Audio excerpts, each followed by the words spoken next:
Utah Senate President Stuart Adams is threatening legal action against some of his critics unless they retract statements they made about him. Utah State Auditor Tina Cannon replied to that threat on Monday, basically saying, "See you in court." Last week, Adams sent a cease-and-desist letter to Cannon demanding that she retract things that she said about him on a podcast, claiming what she said is defamatory. Cannon's attorney fired back on Monday, saying that the letter Adams sent reads less like a legal threat and more like a press release, and claims that Adams leaked it to reporters before Cannon even got her copy of the letter, and said that the whole purpose of this was to garner some sympathy in the public. Now, here's where this all comes from. It's part of a years-long fight over Cannon's Capitol office. Lawmakers passed a bill in 2024 to shuffle offices in the Utah State Capitol, and the State Auditor's office was going to be one of those moved. This was before Cannon was even elected to office. They wanted to make way for more offices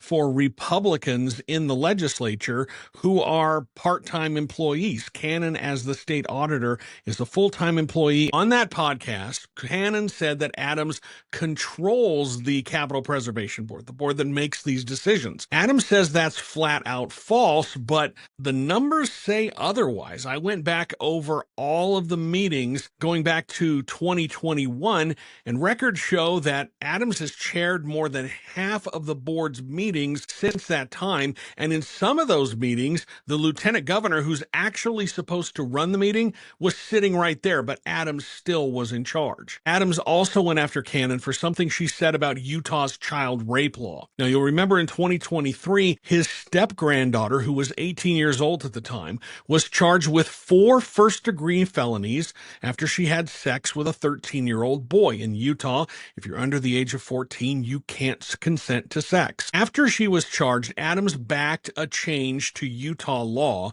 that allowed prosecutors to charge some 18-year-olds as minors in certain circumstances.